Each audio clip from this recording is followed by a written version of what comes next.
Welcome to Business Success. I'm Heidi Armstrong. Now tonight we ask the question, can you make money from writing a blog? Now my first guest, Yaro, well, he earns his income this way and he also helps others to do the same.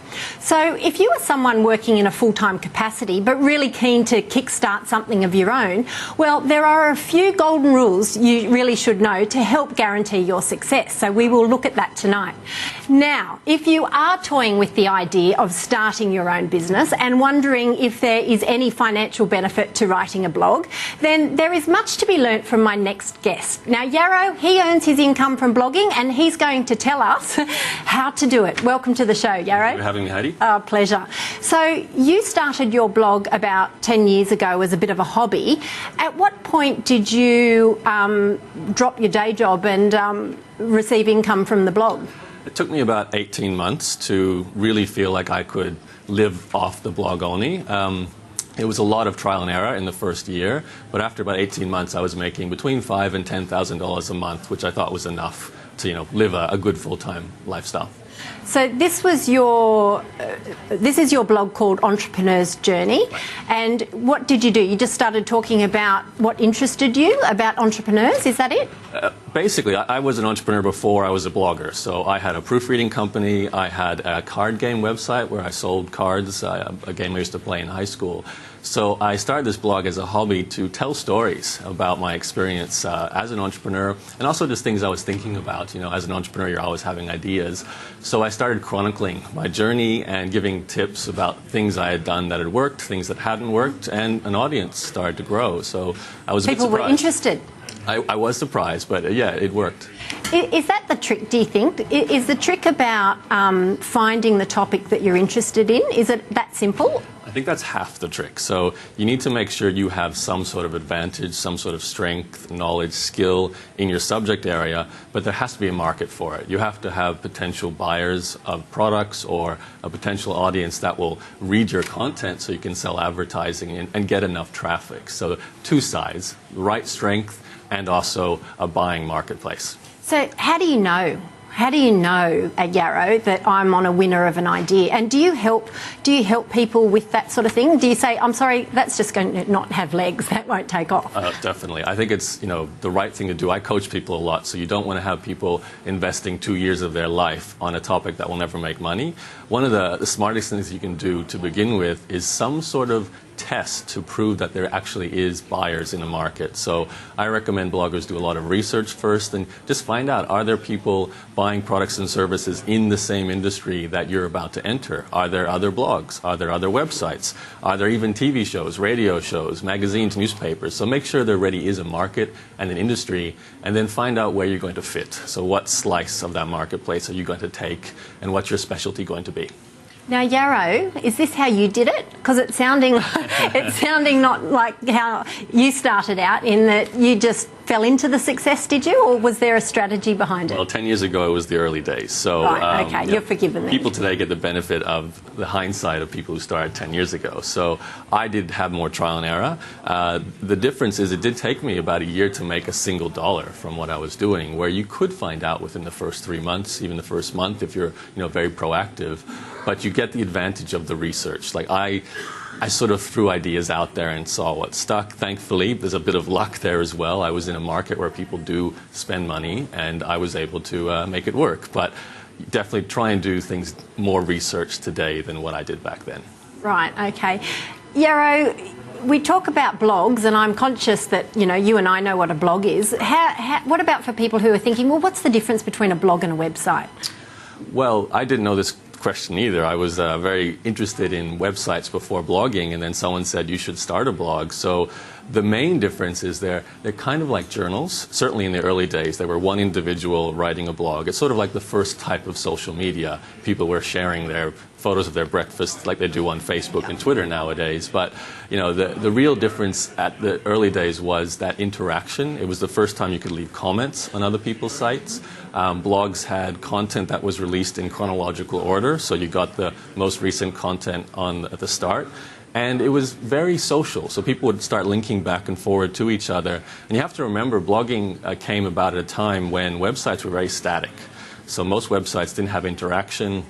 They rarely updated. So it's changed a lot. Do you make money from a blog or do you make money from your website?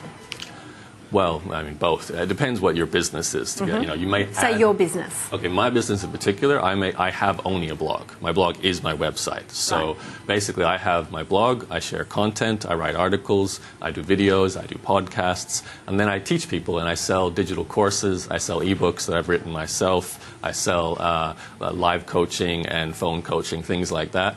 Other people will sell software or services or even physical products that they might make themselves. So it's just like normal business, but your blog is where you build your audience. We've heard, or lots of people have probably heard, the saying content is king. Do you think that that's true, or have we moved past that and you actually have to do a little bit more than with your content other than just post it up? Well, content never was king by itself.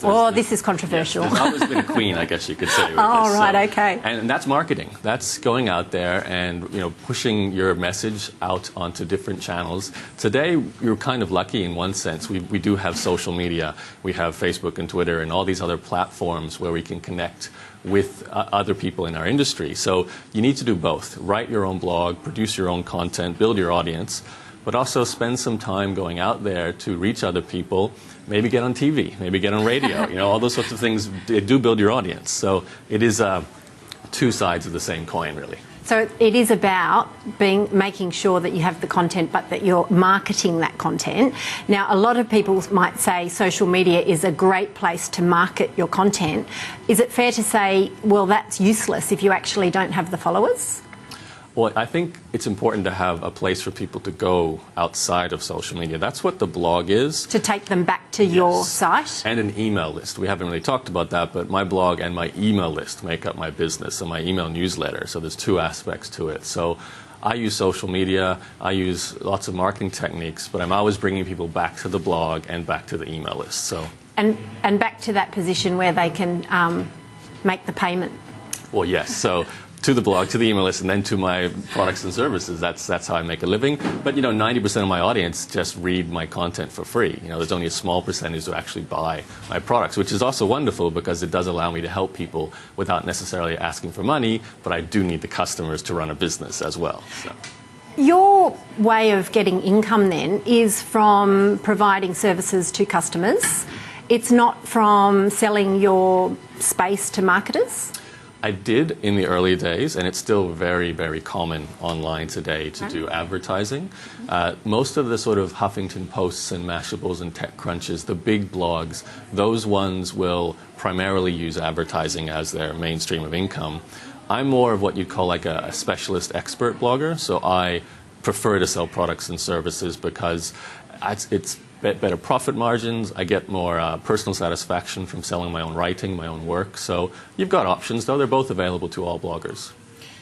If I am somebody who's starting a business and I'd like to dabble, and I might even start it as a hobby, let's say Yaro, I'm not going to cut that cord with my full-time income just yet. What are the key things that I should be thinking about when I start my blog? Well, your topic would be the first thing. Like you definitely want to do that research we talked about. So make sure you're actually in a market where there is people spending money, assuming you are doing it for a business at some point. And I'd also really think, can you see yourself producing content on a regular basis about this subject? It's not something where you can just spend 1 week writing a handful of articles and stop. Do you ever get to the point where you think, you know what, I really can't bring myself to write one more topic about an entrepreneur's journey? You do find yourself, after 10 years in particular, recycling a few ideas. The truth's coming out now, Yaro. It's original for the time that I write it, but I might be saying the fundamentals. The fundamentals of marketing don't change, so you talk about them. You just coin it for today's world. But I've never had writer's block. I've never had that issue. If you're living a life and you're having experiences, you always have something to write about. And you coach people as well. So if I'm in this position that I'm looking to start up and I want to get it right first go and not take 3 years to generate income, how does your coaching service work? Well, I have, various options, but mostly I tell people to do what I just talked to you about. So that research to find out whether you have the market, and then doing something to actually see if they can get a customer. I actually like my bloggers if they're experts, teachers, trainers, coaches, those types of people.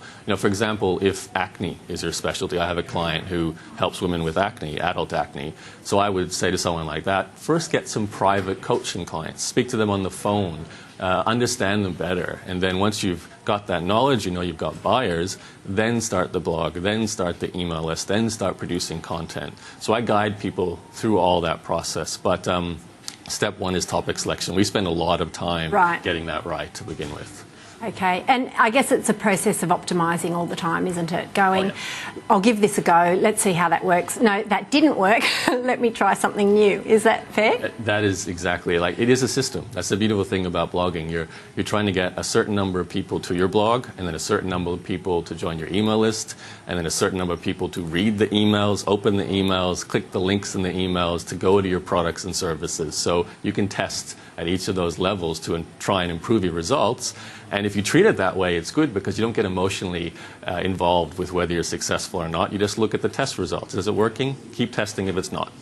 And certainly I imagine that database, maintaining a database is key, because that's your potential clients and ability to market your messages through that database. Is that fair? Yeah, my email list, my database, as you said, is the heart of my business. My blog brings the audience to me. I couldn't do the email list without the blog, but the email list is a much better tool for directly communicating with people, because we still pay more attention to email, despite all the spam that we get.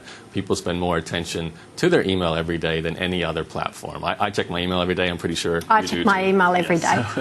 Well, it's been an absolute pleasure to have you on the show. Thank you for sharing your story. And Yaro, if anybody is interested in starting a blog, learning how to make money from a blog, they can visit entrepreneursjourney.com. Or just Google my name, Yaro. Yaro. Yes. Thanks for being on the show, Yaro. Pleasure.